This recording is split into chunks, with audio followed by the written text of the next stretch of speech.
दोस्तों, कहानी की शुरुआत में कुछ बच्चों को गांव के बाहर खेलते हुए दिखाया जाता है। इन बच्चों में गुठली नाम का बच्चा भी होता है। तभी एक गाड़ी गांव की ओर आती है। दरअसल ये गाड़ी जामुन गुठली चूरन की दवाई बेचने वालों की है, जिसमें बैठा एक आदमी माइक में आवाज लगा रहा होता है। तब अपना नाम सुनकर गुठली इस गाड़ी के पीछे दौड़ने लगता है। दरअसल इस गाड़ी पर लिखे अपने नाम के अक्षरों को लिखकर वह सीखना चाहता था, इसलिए वो गाड़ी का तब तक पीछा करता है जब तक वो अपना नाम ना पढ़ ले। कुछ दूर दौड़ते हुए गुठली गाड़ी के बगल में पहुंच जाता है और आखिर अपना नाम पढ़ता है और अब रुककर वो अपना नाम जमीन पर लिखता है। अब अगले दिन हमें एक मिठाई की दुकान दिखाई जाती है, जहां गांव की स्कूल का हेडमास्टर, जिनका नाम हरिशंकर होता है, वो लड्डू खरीदने आते हैं। वहीं दुकान के सामने गुठली का दोस्त लड्डू भी खड़ा होता है, जो काफी देर से दुकान पर मिठाइयों को देख रहा होता है। तभी वहां उसके पास गुठली आ जाता है। गुठली लड्डू से कहता है कि उसे अपना नाम लिखना आ गया है, पर लड्डू का ध्यान तो सिर्फ मिठाइयों पर ही होता है। तब सामने लड्डू को देखकर दुकानदार उससे भंगी बोलते हुए वहां से जाने के लिए कहता है। बदले में गुठली और लड्डू भी दुकानदार को भंगी भंगी कहकर चिढ़ाने लगते हैं और वहां से भाग जाते हैं।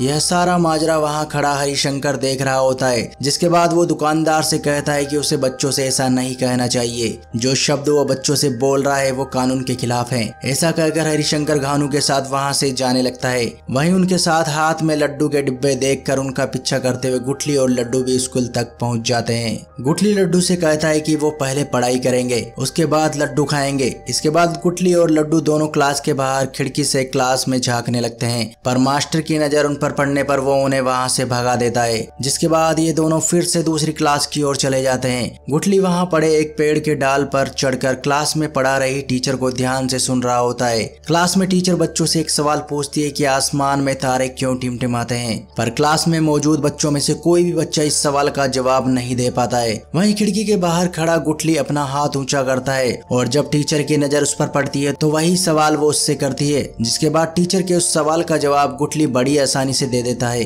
तब टीचर बच्चों से कहती है कि तुम लोग क्लास के अंदर रहते हुए भी बाहर हो, जबकि गुठली क्लास के बाहर रहते हुए भी अंदर है। और ऐसा कहकर टीचर बच्चों को पढ़ाने लग जाती है। वहीं उधर से गुजर रहे स्कूल के हेडमास्टर हरिशंकर गुठली को देख लेता है। हेडमास्टर घानू को उसे पकड़ने के लिए कहता है। उसी वक्त स्कूल की घंटी बज जाती है और वो दोनों वहां से भागने लगते हैं। गुठली को पकड़ने के चक्कर में एक बच्चे का टिफिन हेडमास्टर की शर्ट पर गिर जाता है, जिससे उनकी शर्ट गंदी हो जाती है और गुठली और लड्डू वहां से भाग जाते हैं। इसके बाद ये दोनों गांव की उस सरकारी स्कूल में पहुंचते हैं जो अब बंद हो चुकी थी। गुठली यहाँ पर लगे ब्लैक बोर्ड पर अपने नाम के साथ ही और भी कुछ लिखने की प्रैक्टिस कर रहा होता है, तो वहीं उसका दोस्त लड्डू खा रहा होता है, जो ये दोनों हेडमास्टर के बैग से चुरा कर लाए थे। तभी वहाँ रास्ते से कुछ औरतों के साथ जा रही गुठली की माँ की नजर उन पर पड़ती है। वो गुठली को जल्दी से घर आने की कहकर चली जाती है। इसके बाद हमें गुठली और लड्डू के पिता मंगरू और बुधिया को दिखाया जाता है, जो नाली की सफाई का काम कर रहे होते हैं। उनका यह काम होने के बाद मंगरू वहाँ खड़ी साइकिल को देखकर उसे छूता है,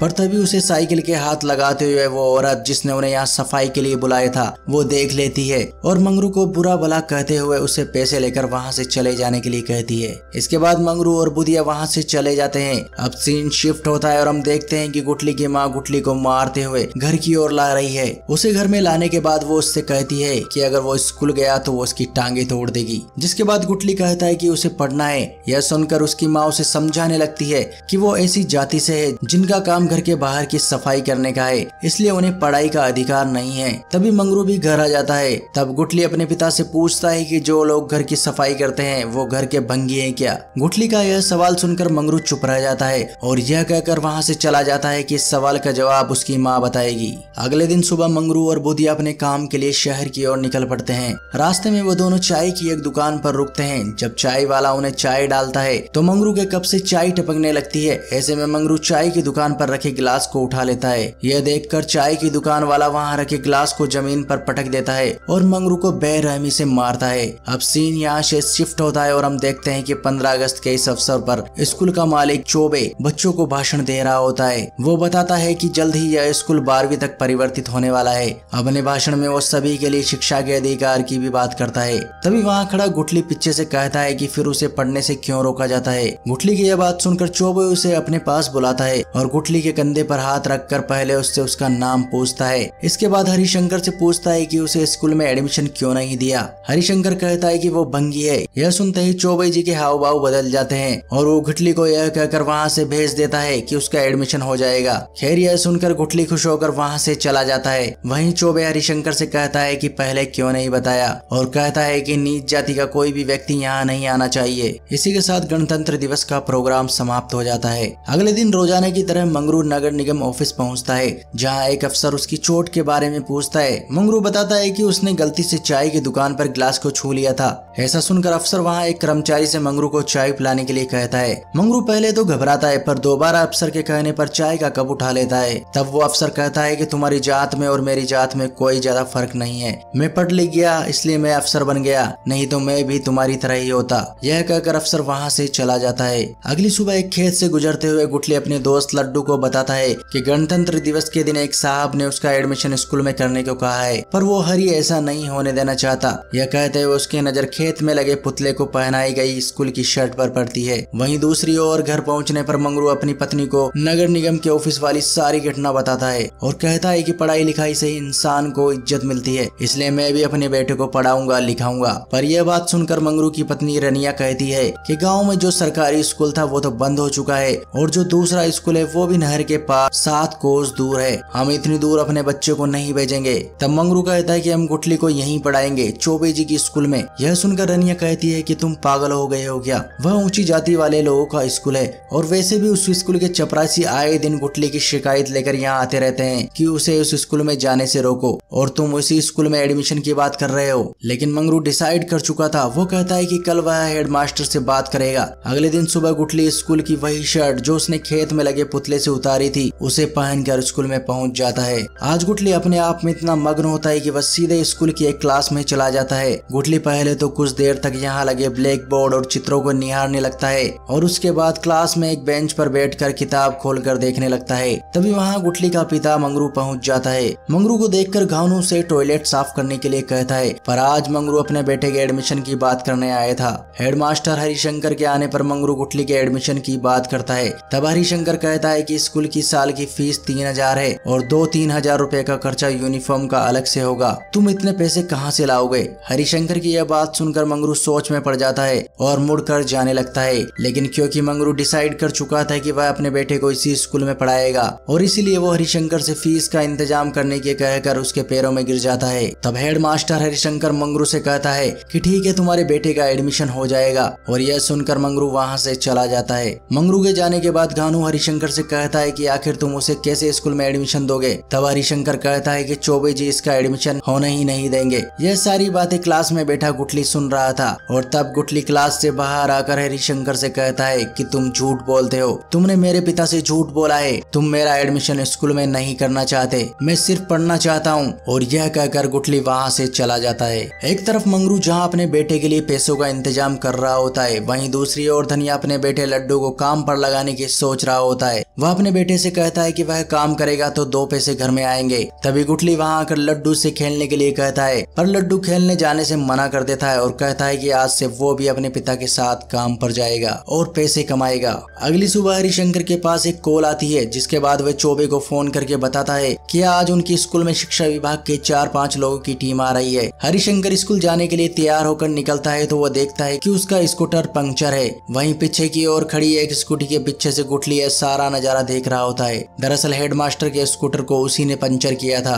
तभी पीछे से आकर घानू गुठली को पकड़ लेता है और हरिशंकर से कहता है कि इसका क्या किया जाए, पर हरिशंकर घानू से गुठली को छुड़ा देता है और गुठली को वहाँ से चले जाने के लिए कहता है। इसके बाद हरिशंकर और घानू स्कूटर लेकर वहाँ से चले जाते हैं। वहीं अब हम देखते हैं कि मंगरू और धनिया सड़क किनारे नाले की सफाई कर रहे हैं। गुठली खेल रहा होता है तो वहीं लड्डू साफ सफाई में अपने पिता की मदद कर रहा होता है। तभी वहाँ से फैंसी ड्रेस पहने बच्चे स्कूल की ओर जा रहे होते हैं। दरअसल स्कूल में आज एक फैंसी ड्रेस कंपटीशन था और इसीलिए बच्चे तैयार होकर स्कूल जा रहे होते हैं। उन्हें देखकर गुठली भी प्रोग्राम के दौरान जबरन स्टेज पर पहुंच जाता है और अपनी व्यथा बताने लगता है। वो कहता है कि उसे भी सब कुछ आता है, उसे गिनती आती है, कविता आती है और उसके पास भी स्कूल की ड्रेस है, इसलिए उसे भी स्कूल में ले लो। गुठली के इस इमोशनल व्यवहार को वहाँ बैठे गेस्ट और दर्शक परफॉर्मेंस का एक हिस्सा समझते हैं और गुठली के लिए जोरदार तालियां बजाते हैं। पर जब गुठली स्टेज के पीछे से निकल कर जा रहा होता है तो स्कूल के सभी बच्चे मिलकर उसे मारते हैं। इसके बाद सीन शिफ्ट होता है और हम देखते हैं कि हर रोज की तरह अब लड्डू अपने पिता के साथ सफाई का काम करने लगा था और जब एक दिन चैम्बर की सफाई करने में वो अपने पिता की मदद कर रहा होता है तो अचानक पैर फिसलने से वो चैम्बर में गिर जाता है, जिससे लड्डू की मौके पर ही मौत हो जाती है। इसके बाद लड्डू का अंतिम संस्कार कर दिया जाता है।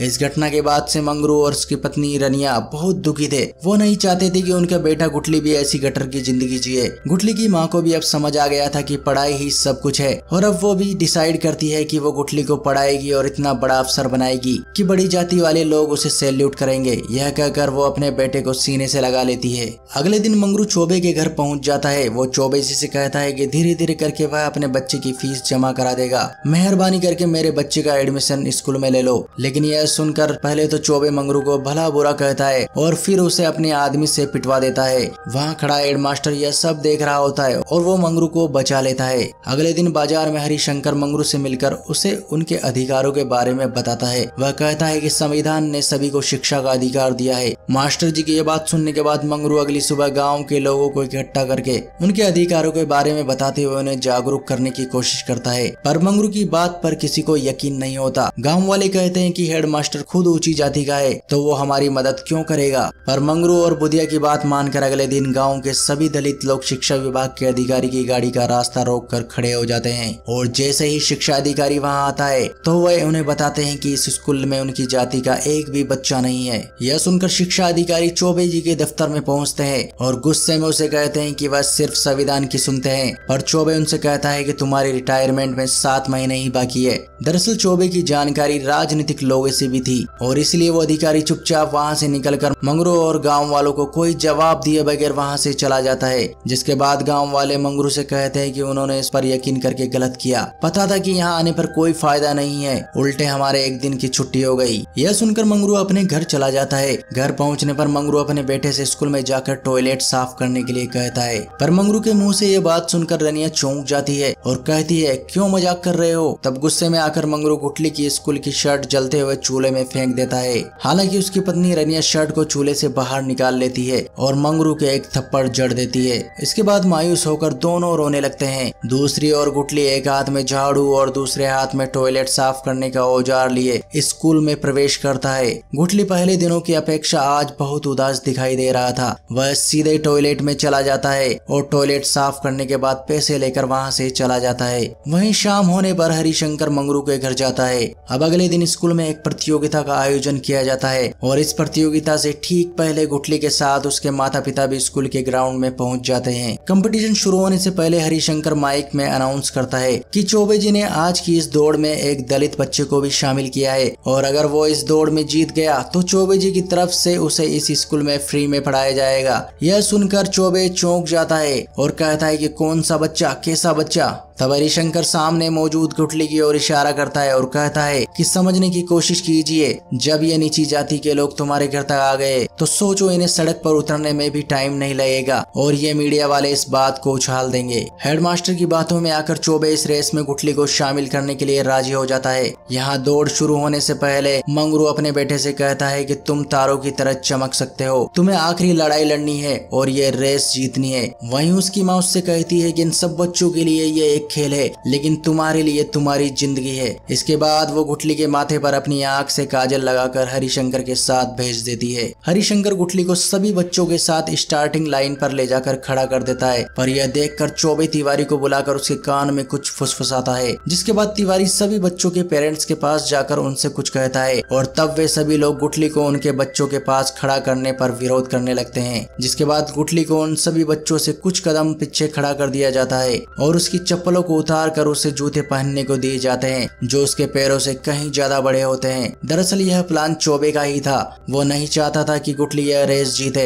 अब थोड़ी ही देर में रेस शुरू हो जाती है। सभी बच्चों के साथ गुठली भी दौड़ने लगता है, पर कुछ दूर जाने के बाद ही बड़े जूतों की वजह से वो जमीन पर गिर जाता है जिससे उसके माथे पर चोट आती है। यहाँ सभी बच्चे उससे दूर निकल चुके थे। तब गुठली अपनी माँ बाप की वो बात याद करता है जो रेस शुरू होने से पहले उन्होंने उससे कही थी और अब वो खड़ा होकर नंगे पाँव गांव ही दौड़ने लगता है। गुठली इस बार पूरी जी जान लगाकर दौड़ता है और दौड़ते हुए गुठली के पैर बुरी तरह से जख्मी हो जाते हैं, लेकिन फिर भी गुठली फिनिश लाइन को पार करके इस दौड़ को जीत जाता है और यह देखकर चौबे निराश होता है। वहीं गुठली के माँ बाप और हेडमास्टर हरिशंकर गुठली की इस जीत से बेहद खुश होते हैं, क्योंकि अब स्कूल में एडमिशन होने से गुठली को कोई नहीं रोक सकता था। और इस तरह इस बेहतरीन कहानी की एंडिंग यहीं पर हो जाती है।